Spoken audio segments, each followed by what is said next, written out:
हरे कृष्ण। संसार और दुख, आज तीसरा पाठ। कृष्ण कथा में सभी भक्तों का स्वागत है और आज 24 जनवरी 2023। प्रिय बंधुओं, इन दिनों हम भगवत गीता के 8वें अध्याय के 15वें श्लोक पे चर्चा कर रहे हैं। इस श्लोक में भगवान ने संसार के बारे में समझाया कि ये संसार दुखों का घर है और ये संसार अनित्य है, हमेशा नहीं रहेगा। आप देखिए, कभी कभी देख के हैरानी होती है कि कोई छोटा मासूम बच्चा अगर बीमार होता है तो हमें लगता है कि इस बच्चे ने किसका क्या बिगाड़ा। ये संसार है ही दुखों का घर। इस संसार में जो भी जन्म लेगा थोड़े बहुत दुख तो सबको मिलेंगे और सबकी झोली में दुख है। सबके जीवन में कोई ना कोई दुख है। मैं बता रहा था कि अगर कोई कहता है ना कि मेरी औलाद मुझे सताती, तो सताना भी तो दुख है। मैं कभी कभी सोचता हूं कि जिस औलाद के पीछे इंसान पूरा जीवन लगा देता और वही अगर दुख देने लगे ना तो बहुत ज्यादा दुख होता है कि वो दुख दे रहा है जिससे हमने सुख की उम्मीद की थी कि बड़ा होके मुझे सुख देगा। और इंसान अपने जीवन का सबसे कीमती समय औलाद को ही दे देता है और एक एक बच्चे को अपने पांव पे खड़ा करने के लिए हमको 20-25 साल लग जाते हैं। और वहीं से अगर दुख मिलना आरंभ हो जाए ना तो इंसान को बहुत तकलीफ। और याद रखना, जब मन अशांत होता है ना तो फिर स्वादिष्ट भोजन भी फीका लगता है। संसार का कोई सुख मजा नहीं देता है। घर में करोड़ों पड़े हो लेकिन मजा नहीं आता है अगर मन अशांत हो। ये मन की शांति खोना भी तो एक दुख है।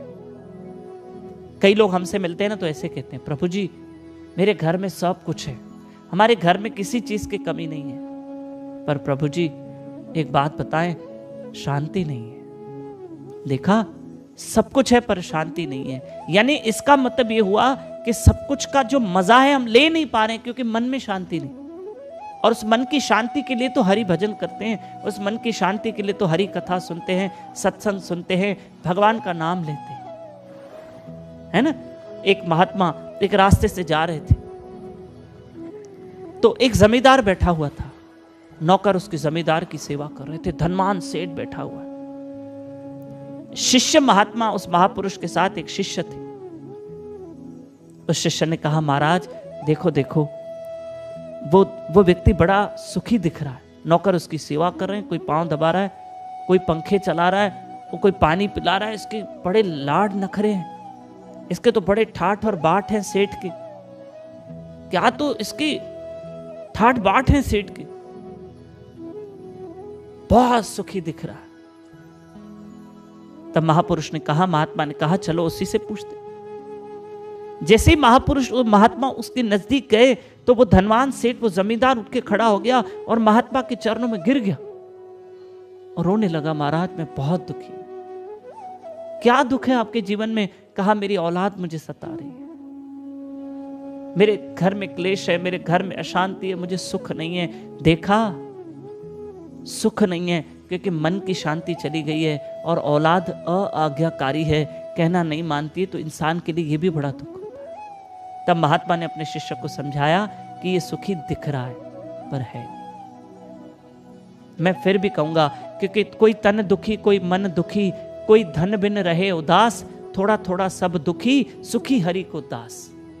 जो भगवान का भजन करे, जो सिमरन करे, जो थोड़ी देर कथा सुने। हम आपको ये छोटी छोटी कथाएं क्यों भेजते हैं? क्यों भेजते हैं?